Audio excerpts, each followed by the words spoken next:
E aí pessoal, tudo bem? Feliz por ter você aqui no canal Coach de Quadrinhos. Mais quadrinhos do que coach, aliás, praticamente só quadrinhos, cinema, desenho animado. É o que a gente pretende abordar por aqui. Sabe sobre o que eu vou falar hoje? Sobre super-heróis quase esquecidos, super-heróis que ficaram no tempo. Quase ninguém lembra deles. Um ou outro pode até ter feito uma aparição mais recente, mas ainda assim são praticamente desconhecidos. E foram publicados por aqui no Brasil entre as décadas de 30 e 50. Saíram principalmente em revistas como o Globo Juvenil Mensal, Gibi Mensal, O Guri, Lobinho e outras. Revistas que, aliás, são verdadeiras relíquias, títulos importantes no imaginário e na história das nossas histórias em quadrinhos. E você vai perguntar, Naranjo sou eu, tá? Naranjo, como você conseguiu essas revistas? Você tem os originais? Não tenho. Mas eu queria ter. O que ocorre é que, alguns anos atrás, eu consegui algumas edições soltas em facsímile. Facsímile são reproduções fiéis ao formato original. E nessas revistas eu descobri super-heróis como esse que você vai ver agora, em O Globo Juvenil 1, de novembro de 1940. Esse cara com uma roupa aí, um uniforme cheio de astros, um uniforme lindo, aliás, bacana, e com um visor na cara. Quem é o Cometa? O Cometa é um cientista. O nome dele é John Dickering. Ele descobriu uma substância 50 vezes mais leve que o hidrogênio. E o que uma pessoa que faz uma descoberta faria? O óbvio, ele injetou a substância na veia, claro. Queria ter uma ideia genial essa. O normal seria bater com as 10, né? Adeus, mundo cruel. Mas não! Ele conseguiu voar. E, além disso, um outro efeito dessa substância foi soltar raios pelos olhos. E aí ele teve que fazer um visor de vidro para conter os raios. Alô, Ciclope!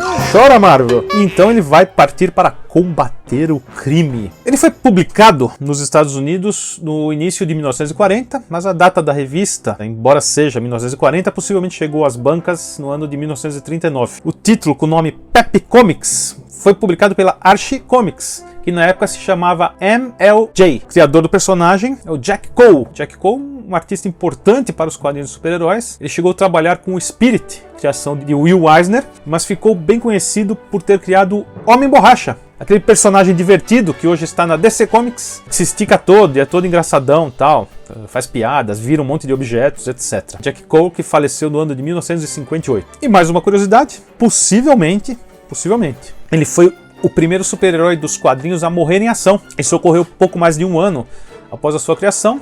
Ele estava enfrentando bandidos e foi metralhado ao tentar salvar a vida do irmão. A história continuou da seguinte forma. O irmão ficou pé da vida e virou um personagem chamado Vingador o Carrasco, no Brasil. Vingador o Carrasco. Dá medo, né? Fala sério.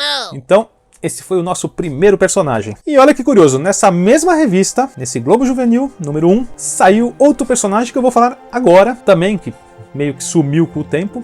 Mônaco, o Príncipe dos Mágicos, criação de Larry Antoinette, artista falecido em 1997. Bom, aí dá um pouco de vergonha alheia, porque o Mônaco, cara, ele é o Mandrake, sério. É igual. O Mônaco surge também em 1940, numa revista chamada Daring Mystery Comics, da Timely Comics, atual Marvel Comics, data de capa 1940 e que também deve ter chegado às bancas em 1939. Qual que é a história desse personagem do Mônaco? Os pais dele eram missionários, sumiram na Índia, foram assassinados, ele ficou órfão, foi adotado por uma tribo local e essa tribo ensinou a ele os segredos da mágica. Ele tem um chapéu de mágico igual ao do Mandrake, ele se veste com fraque igual ao Mandrake, as mágicas dele são iguais às do Mandrake. Sim, plágio que chama. Mas ele não durou muito tempo. Ele ressurge recentemente pela Marvel em algumas aventuras do Doutor Estranho, já como um ancião. Outro personagem das antigas, que também sumiu, mas fez sucesso em sua época, foi o Escudo e Bob, o Garoto Detetive. O Escudo foi o primeiro super-herói a utilizar uniforme baseado nas cores da bandeira dos Estados Unidos, ou seja, um dos primeiros super-heróis patrióticos, antes mesmo do Capitão América. Assim como os outros que eu mencionei, ele também surge em 1940, mas possivelmente chegou em bancas em 1939. Ele também saiu naquela revista Pep Comics. Ele foi criado e roteirizado pelo escritor Eric Shorten e desenhado por um conhecido dos leitores de super-heróis, Irv Novick, que fez Superman, Batman, Lanterna Verde, e desenhou vários outros heróis da DC, histórias de guerra, histórias de romance, etc. O Escudo, a primeira aparição dele foi em fevereiro de 1941, também no Globo Juvenil mensal. Embora sua primeira aparição no Brasil tenha sido em 1941, ele continuou por alguns bons anos aparecendo por aqui. Essa capa é de janeiro de 1948, o Globo Juvenil número 84. Participou de várias edições, mas foi mais um aí que foi totalmente esquecido pelo tempo. Houve boatos que na década de 90 e também no ano de 2010 ele voltaria, um revival, né?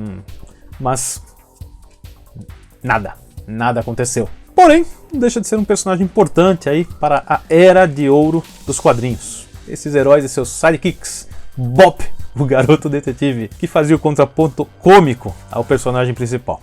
O quarto super-herói, que é um super que também sumiu, ninguém sabe, ninguém viu, é o Homem-Espelho. O Homem-Espelho foi publicado aqui no Brasil em 1942, numa edição especial de São João de O Globo, e teve somente mais 4 histórias além dessa que saíram por aqui.